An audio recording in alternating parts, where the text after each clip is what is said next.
শাপলা চত্বরে নিহত ৫৮ জনের পরিচয় শনাক্ত। হাওড়াঞ্চলে বৃষ্টি ও ঢল, ভেজা ধান বিক্রিতে বিপাকে কৃষক। এবং হাওড়ে কৃষকদের অবস্থা দেখতে সুনামগঞ্জে ২ মন্ত্রী।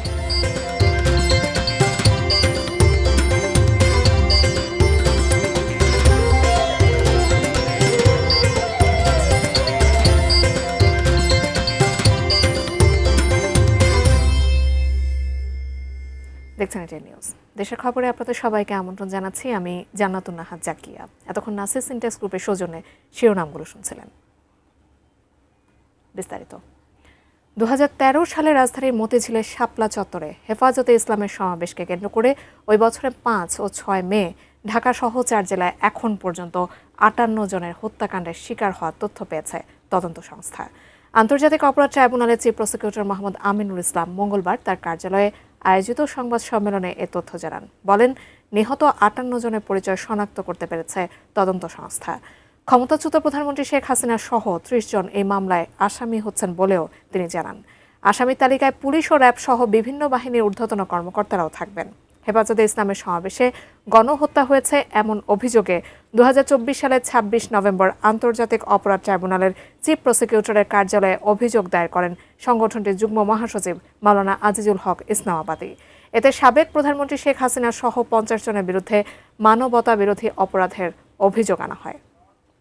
এর মধ্যে ৩২ জনের নিহত হওয়ার ঘটনা ঘটেছে। পরের দিন নারায়ণগঞ্জে আরও প্রায় ২০ জনের মতো, এবং একই দিন আপনার চট্টগ্রামেও ৫ জন কিন্তু নিহত হয়েছিল, কুমিল্লাতে ১ জন নিহত হয়েছিল। সব মিলিয়ে আমরা এই পর্যন্ত প্রায় ৫৮ জনের নিহত হওয়ার ঘটনা আমরা শনাক্ত করতে পেরেছি। সরকার প্রধান থেকে শুরু করে তৎকালীন বাহিনী প্রধান, কমিশনার, পুলিশ কমিশনার সহ অনেকে এটার সাথে জড়িত থাকতে পারে। ভারী বৃষ্টি ও উজান থেকে নেমে আসা ঢলে পানি বাড়ছে দেশের বিভিন্ন হাওর ও বিলে। তলিয়ে গেছে অনেক হাওরের বড় ধান। আধা পাকা ও ভেজা ধান সরকারি গুদামেও বিক্রি করতে পারছেন না কৃষকেরা। বড় ধরনের আর্থিক শঙ্কায় পড়েছেন তারা। হাওড়াঞ্চলের প্রতিনিধিদের পাঠানো তথ্য ছবিতে ডেস্ক রিপোর্ট।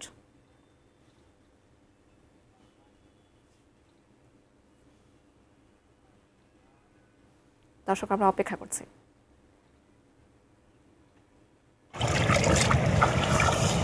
আর কটা দিন পরই কাটার অপেক্ষায় ছিল প্রায় পরিপক্ক ধান। বৃষ্টি ও ঢালের পানির প্লাবনে অনেক হাওর চাষিকে ধান কেটে তুলতে হয়েছে আগে ভাগে। তবে এখনও পানির নিচে হবিগঞ্জের অনেক ক্ষেতের ধান।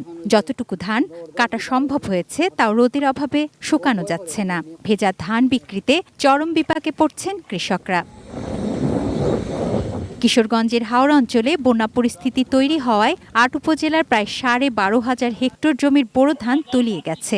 সবচেয়ে ক্ষতিগ্রস্ত ইটনা ও অষ্টগ্রাম উপজেলার কৃষকরা। তারা বলছেন, পানিতে এবার যে পরিমাণ ক্ষতি হয়েছে তা কাটিয়ে ওঠা কঠিন। এ অবস্থায় চাইছেন সরকারি সহযোগিতা। সারা বছরের একটা ফসল, এই ফসলে সারা বছর আমরা রিজিক, কাপড় চাপড়, ফুলাবান, লেখাপড়া সকল কিছু চালাইবাম, কিন্তু এটা যদি বৃষ্টি বাদলে বন্যায় নিয়ে যায় তা আমাদের চলা কষ্ট।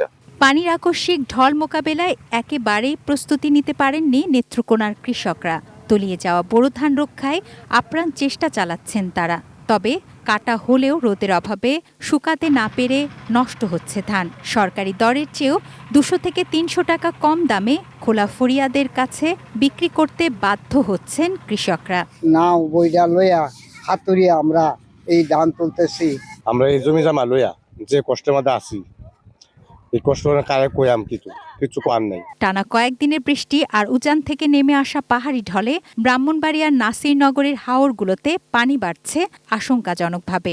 এরই মধ্যে মেদির হাওরের প্রায় ৫০০ হেক্টর জমির পাকা বোরো ধান পানির নিচে তলিয়ে গেছে। অতিরিক্ত খরচে শ্রমিক নিয়োগ করেও শেষ রক্ষা হচ্ছে না। প্রায় ৭৯% ধান কাটা হয়েছে বলে কৃষি অফিস দাবি করলেও কৃষকরা বলছেন এখনো অর্ধেক ধানও কাটা যায়নি। অন্যদিকে সুনামগঞ্জে নদ নদীর পানি কমায় স্বস্তি ফিরেছে হাওরের কৃষকদের মাঝে। গতকাল সোমবার থেকে রোদের দেখা পাওয়ায় সকাল থেকে সন্ধ্যা পর্যন্ত ধান কাটা, মাড়াই ও শুকানোর কাজে ব্যস্ত সময় পার করছেন হাওরের কৃষাণীরা। তুনাজিনা তনু, ডেস্ক রিপোর্ট, এটিএন নিউজ। যেখানে শুকনো ধান বিক্রি হচ্ছে 900 টাকা মন, সেখানে নেত্রকোনার হাওর অঞ্চলের কৃষকেরা 2 থেকে 300 টাকা কম প্রতি মন ধান বিক্রিতে বাধ্য হচ্ছেন।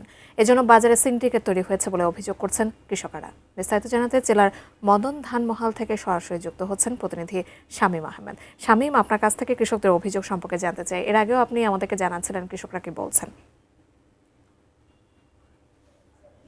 ধন্যবাদ জাকিয়া।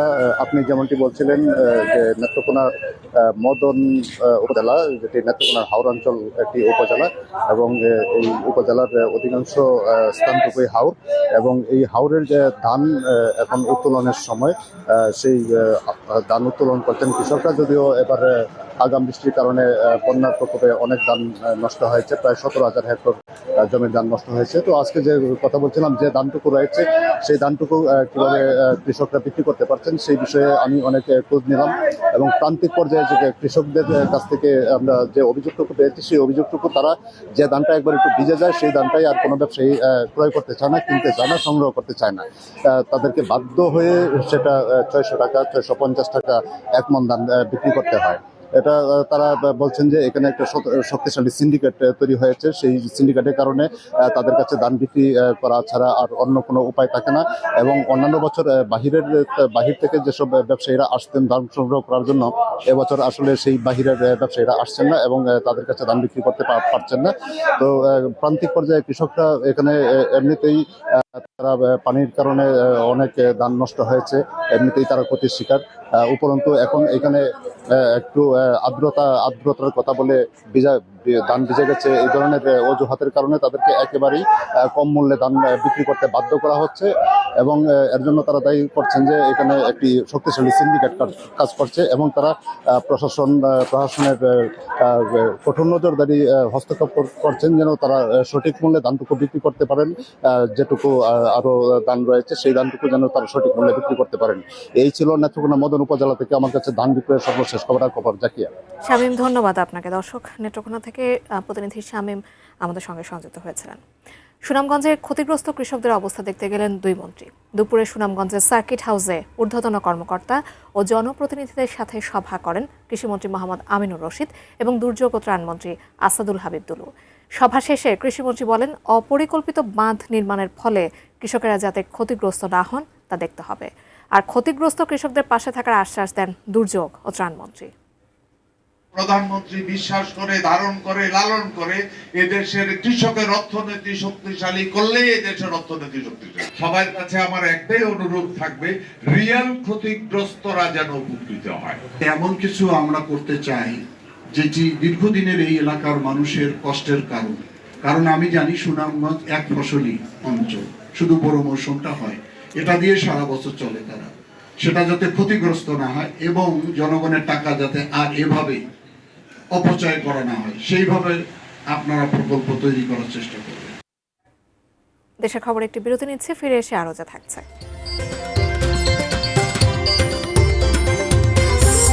উপাচার্যের পদত্যাগ দাবিতে রাঙ্গামাটি বিজ্ঞান ও প্রযুক্তি বিশ্ববিদ্যালয়ের ভিসি অফিসে তালা। এবং সাতক্ষীরায় জ্বালানি সংকটে স্থবির বেশ কয়েকটি উন্নয়ন প্রকল্প।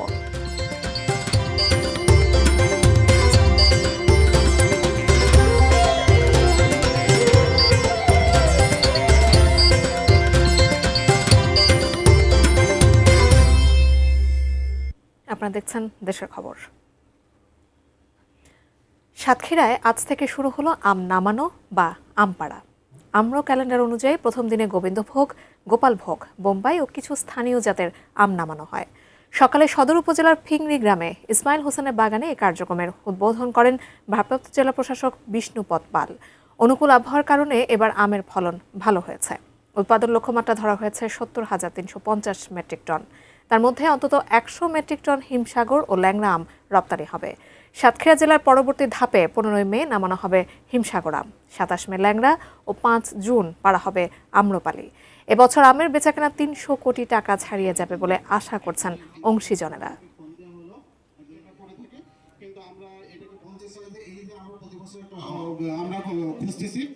কার্বাইড মিশ্রিত বা কেমিক্যাল মিশ্রিত যে আম, সেটার যে বাজারে বা বাজারজাতকরণের যে বিষয় বা কোথাও যদি এ ধরনের কোনো সংবাদ আপনাদের কাছে থাকে, আমরা কিন্তু জেলা প্রশাসন, কৃষি সম্প্রসারণ অধিদপ্তর, আইন শৃঙ্খলা রক্ষাকারী বাহিনী, আমরা কিন্তু এই বিষয়টা নিয়ে এই আমের মৌসুমে সবসময় তৎপর থাকি।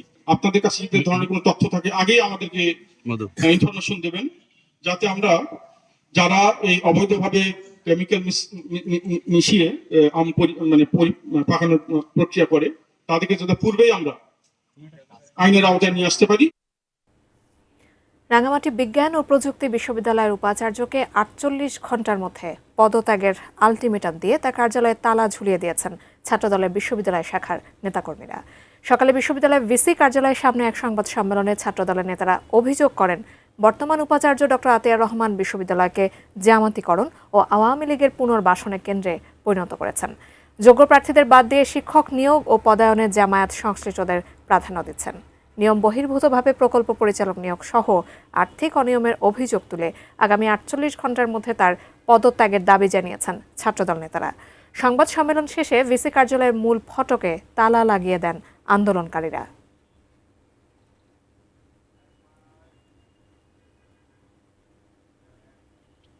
জ্বালানি তেলের তীব্র সংকটে স্থবির হয়ে পড়েছে সাতক্ষীরা সড়ক, এলজিইডি ও পৌরসভার উন্নয়ন কার্যক্রম। প্রায় ১২৫০ কোটি টাকার প্রকল্প থমকে থাকায় আসন্ন বর্ষা মৌসুমে চরম ভোগান্তির শঙ্কায় জেলার ২২ লাখ মানুষ। এমজিল্লুর রহমানের তথ্যচিত্রে দেখুন ডেস্ক রিপোর্ট। সুন্দরবনে যাওয়ার অন্যতম প্রধান পথ সাতক্ষীরা শ্যামনগর সড়ক। দীর্ঘদিনের ভোগান্তি শেষে ৮২২ কোটি টাকা ব্যয়ে ৬২ কিলোমিটার এই সড়ক নির্মাণ কাজ শুরু হলেও ৯ মাসে অগ্রগতি মাত্র ২০%। একই সঙ্গে এলজিইডির আওতায় ৮০ কিলোমিটার সড়ক সংস্কার এবং ৭০০ কিলোমিটার নতুন সড়ক নির্মাণে প্রায় ৩৫০ কোটি টাকা এবং পৌরসভার ড্রেন ও রাস্তা নির্মাণে আরও ৫০ কোটি টাকার প্রকল্প চলমান ছিল। কিন্তু ফেব্রুয়ারির শেষ দিক থেকে জ্বালানি তেলের সংকটে সবকিছুই থমকে যায়। ভেটখালি সড়কের ৬টি প্যাকেজে দৈনিক প্রায় ১০,০০০ লিটার তেলের প্রয়োজন হলেও মিলছে মাত্র ১ থেকে ১,৫০০ লিটার। বন্ধ হয়ে গেছে যন্ত্রপাতি, বন্ধ কাজের গতি। এই রাস্তাটা যত দ্রুত সম্ভব এই রাস্তাটা হয়ে যাক, তাতে আমাদের এই জনমানুষের দুর্ভোগ কমবে। বৃষ্টি হয়েছে হওয়ার কারণ এখান থেকে আমাদের এই গ্রামে মানুষ ঢুকতে পারে না, এখানে কাদা। সড়ক বিভাগের নির্বাহী প্রকৌশলী বলছেন, বর্ষায় ভোগান্তি বাড়লেও করণীয় সীমিত। তো আমাদের ডিসি মহোদয়ের উদ্যোগে আমরা বিভিন্ন পেট্রোল পাম্পের মাধ্যমে কিছু তেল পাচ্ছে, ঠিকাদার কিছু কাজ চলমান রেখেছে, কিন্তু তা প্রয়োজনের তুলনায় অনেক কম। বিটুমিনের দাম অনেক বেড়ে গেছে, প্রায় আপনার 50%-এর উপরে বিটুমিনের দাম বাড়ায়, এই জন্য আমার কাজের গতি স্থবির হয়ে গেছে। এদিকে সংশ্লিষ্ট বিভাগগুলো তেল সরবরাহের জন্য ডিপোগুলোতে বার্তা পাঠালেও মিলছে না কাঙ্ক্ষিত সরবরাহ। না, পদ্মা মেঘনা যমুনার ডিপোতে কিন্তু আমরা চিঠি দিয়েছি যে সড়কে যেহেতু কার্যক্রম চলছে এবং এই প্রাপ্যতা অনুযায়ী সেই পেট্রোল পাম্পগুলোতে যেন সেই প্রয়োজনীয় পরিমাণ বরাদ্দ দেওয়া হয়। কিছু দিয়েছে, কিছু চলমান আছে। প্রকল্পগুলো দ্রুত চালু না হলে বর্ষায় সড়ক ভেঙে পড়া, জলাবদ্ধতা এবং যোগাযোগ বিচ্ছিন্নতার আশঙ্কা করছেন স্থানীয়রা। চন্দন পাল, ডেস্ক রিপোর্ট, এটিএন নিউজ। দেশের খবর একটা বিরতি নিয়ে ফিরছে, আমাদের সাথে থাকুন।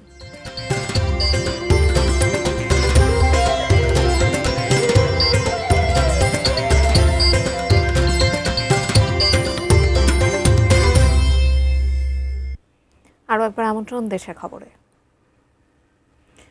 ঈদুল আজহাকে সামনে রেখে টাঙ্গাইলে চাহিদার চেয়েও বেশি গবাদি পশু প্রস্তুত করেছেন খামারিরা। তবে গোখাদ্যের দাম বৃদ্ধি আর বাজারের অনিশ্চয়তায় দুশ্চিন্তাও আছে তাদের। খামারিরা মনে করেন দেশের বাইরে থেকে গরু আসা বন্ধ হলে ন্যায্য দাম পাবেন। টাঙ্গাইল প্রতিনিধি নওশাদ রানা সানভীর পাঠানো তথ্য ছবিতে ডেস্ক রিপোর্ট। আর কদিন পরেই বসবে কোরবানির হাট। তারই প্রস্তুতির ব্যস্ততা টাঙ্গাইলের খামারিদের মাঝে। ঈদকে সামনে রেখে পারিবারিকভাবেও অনেকে পশু লালন পালন করছেন। তৈরি হচ্ছে নতুন উদ্যোক্তা। গত বছরের তুলনায় জেলায় এবার গবাদি পশু লালন পালনের সংখ্যা কিছুটা কমলেও বেড়েছে খামারির সংখ্যা। চরাঞ্চল ও গ্রামে গড়ে উঠেছে নতুন নতুন খামার। টাঙ্গাইল জেলায় খামারির সংখ্যা বেড়ে দাঁড়িয়েছে ২৬,৭৫৯টিতে, যাতে প্রস্তুত করা হয়েছে ২,৩৩,৯৯৩টি পশু। তবে আবাদ করা কিছু খাদ্য ছাড়া অন্যান্য গোখাদ্যের দাম বাড়ায় চাপে পড়েছেন খামারিরা। তবুও আসন্ন ঈদে লাভের আশায় বুক বাঁধছেন তারা। পাশাপাশি তাদের দাবি দেশের বাইরে থেকে যেন গরু আসা বন্ধ হয়। গো খাদ্যর দামটা অত্যন্ত বেশি বর্তমানে, যেটা আমরা খামারিরা একটা টেনশনে আছি যে যদি প্রকৃত যে না দাম, আমরা সেই দাম নিয়ে সংশয়ে আছি যে আমাদের খামারদের চালান উঠবে কিনা। বর্ডারের গরুটা ছেড়ে দেয় তাহলে আমরা লসের সম্মুখীন হই। আর বিশেষ করে সরকার এবং উপর মহলের কাছে আবেদন থাকবে যেন বর্ডারের গরুগুলো আটকে দেয়। জেলায় গবাদি পশুর চাহিদা রয়েছে ১,৯৫,১৭৮টি। চাহিদা মিটিয়ে অতিরিক্ত উদ্বৃত্ত থাকবে 40,000 পশু, যা সরবরাহ করা হবে রাজধানী সহ অন্যান্য জেলার হাটে। অসুস্থ গরু শনাক্তকরণ এবং খামারিরা যে নির্বিঘ্নে বেচাকেনা করতে পারে, ভিড়ের মধ্যে যেন কোনো গরু অসুস্থ হয়ে না পড়ে বা অসুস্থ হলে কি করতে হবে, এই সমস্ত বিষয় তদারকি করার জন্য আমাদের একটি ভেটেরিনারি টিম থাকবে। তুনাজিনা তনু, ডেস্ক রিপোর্ট, ATN নিউজ। শেষ করব দেশের খবর, তার আগে নাসির সিনট্যাক্স গ্রুপের সৌজন্যে শিরোনামগুলো জানিয়ে দেব আরও একবার। শাপলা চত্বরে নিহত 58 জনের পরিচয় শনাক্ত। হাওড় অঞ্চলে বৃষ্টি ও ঢল, ভেজা ধান বিক্রিতে বিপাকে কৃষক। হাওড় কৃষকদের অবস্থা দেখতে সুনামগঞ্জের 2 মন্ত্রী।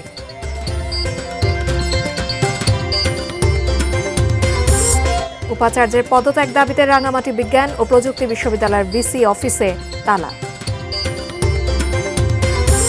এবং সাতক্ষীরায় জ্বালানি সংকটে স্থবির বেশ কয়েকটি উন্নয়ন প্রকল্প।